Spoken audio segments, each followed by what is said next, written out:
dibawa ke alam yang abstrak karena mereka akan bosan untuk berada di lingkungan belajarnya.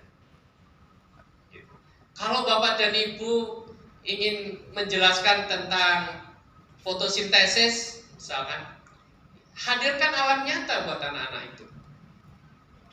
Ingin bicara tentang penyerbukan, jangan pakai gambar-gambar suruh ngebayangin gitu.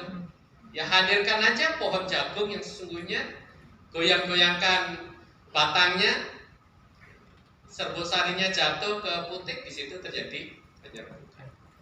Kontekstual. Agar apa? Agar menarik, agar anak-anak itu tertantang dan termotivasi terus gitu. Makanya kita di kurikulum Merdeka itu ada pendekatan belajar yang ini diharapkan muncul, yaitu pembelajaran dengan paradigma baru, di mana anak-anak kita biasakan untuk problem solving, menyelesaikan masalah, sehingga kemudian kita kenal ada proyek-proyek yang harus dilakukan oleh anak-anak kita. Kalau kita ingin membiasakan budaya bersih, tidak lagi kita hanya dengan kata-kata saja, ya aktualisasikan bagaimana agar budaya bersih terbiasa oleh anak-anak kita, memungut sampah, memilah sampah. Nah ini pembelajaran yang kita harapkan terjadi.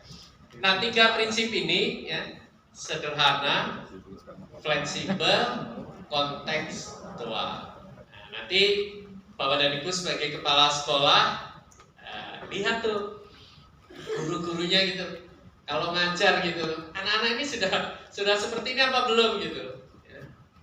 Ya kalau belum, kita pengawas sudah kita reformasi juga Bapak dan Ibu.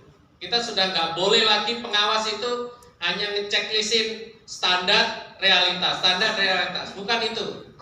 Tugasnya pengawas itu teman belajarnya Bapak Ibu sekalian. Teman belajarnya Bapak Ibu sekalian. Itu tugas pengawas. Nah jadi ini terkait dengan mengapa kita menerapkan kurikulum Merdeka. Nah, agar ini bisa jalan, ini di close saja Mas, agar ini bisa jalan, gitu, maka standar kompetensi Bapak Ibu sebagai guru dan kepala sekolah mesti juga harus Bapak Ibu pahami. Nah ini inti yang ingin saya sampaikan. Next slide. Balik terus satu lagi. Nih Bapak Ibu sekalian, tolong dicek betul guru-guru yang dimiliki oleh Bapak Ibu sekalian itu sudah berkarakter ini apa belum? Ya. Jangan lagi kita hanya melihat standar 4 standar kompetensi itu, pedagogik, profesional, kepribadian dan sosial. Yang itu susah sekali untuk dilihat di dalam kelasnya. Nah, ini model kompetensi yang dijadikan dasar untuk mengimplementasikan kurikulum Merdeka. Nah kita lihat, guru harus memiliki pengetahuan profesional yang di dalamnya mengandung atau berisi 3 kompetensi. 1, menganalisis struktur dan alur pengetahuan. Tadi saya sampaikan ada CP sampai turun ke alur tujuan pembelajaran ke bawah itu. Cek betul gurunya itu sudah bisa apa belum melakukan. Karena itu 1 kompetensi yang harus dimiliki oleh guru. Kalau ini nggak dimiliki, nggak akan bisa menerapkan kurikulum Merdeka. Di antara poin yang kedua tadi yang fleksibel, nggak akan bisa ngatur kalau nggak bisa menjabarkan. Yang kedua, menjabarkan tahap penguasaan kompetensi murid.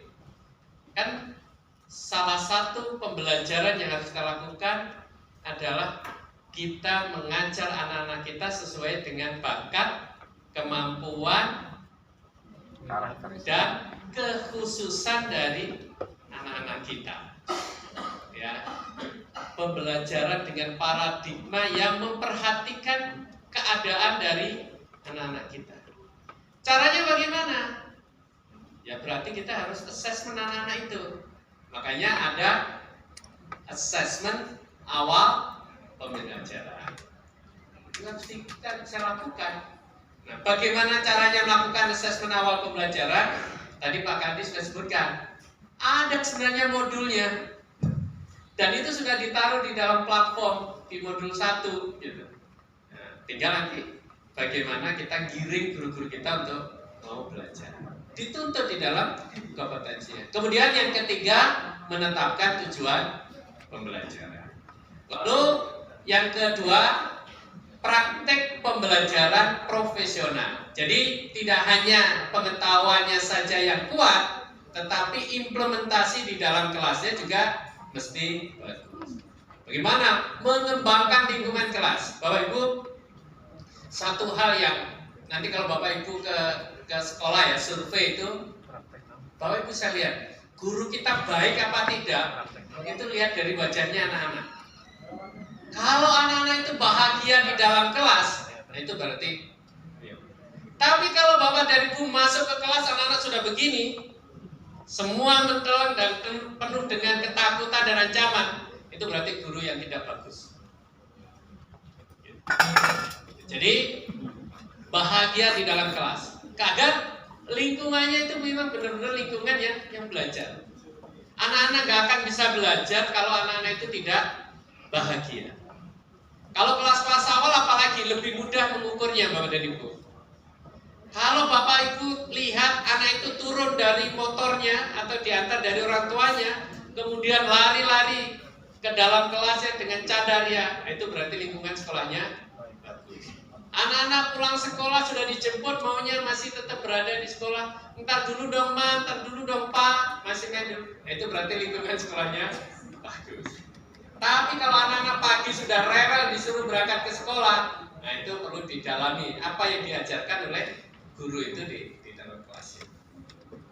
Mengembangkan proses belajar mengajar ini terkait dengan mengembangkan perangkat, teori-teori pembelajaran, dan sekarang di platform itu sudah disiapkan lah.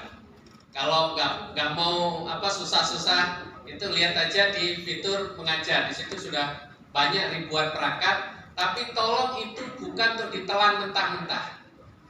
Itu tetap harus dilakukan modifikasi dan adaptasi. Kenapa tetap harus dilakukan itu? Ingat, anak-anak berbeda sehingga guru harus menyesuaikan dengan anak yang mereka ajar.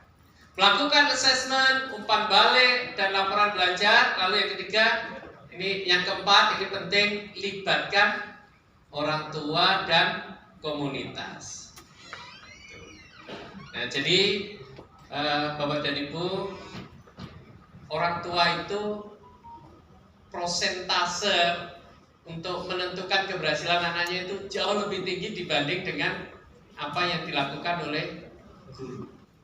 Itu sudah banyak riset menunjukkan itu. Sehingga sangat sayang kalau kemudian orang tua itu kita abaikan, tidak kita libatkan dalam kegiatan pembelajaran.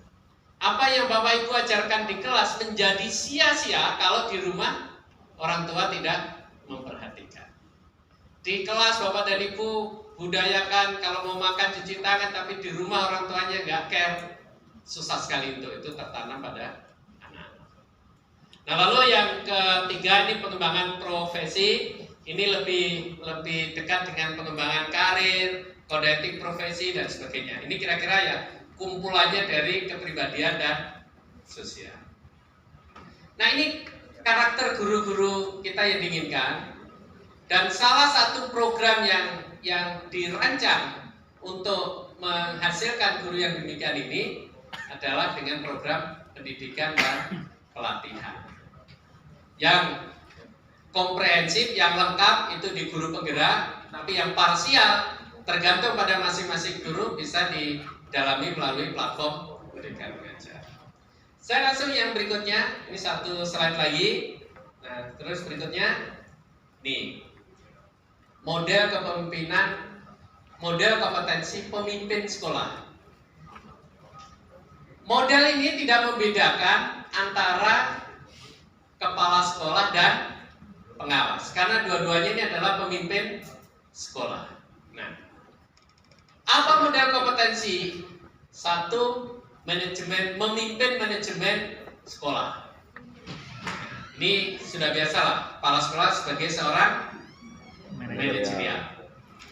Tapi Bapak dan Ibu, peran kepala sekolah yang utama adalah sebagai pemimpin pembelajaran.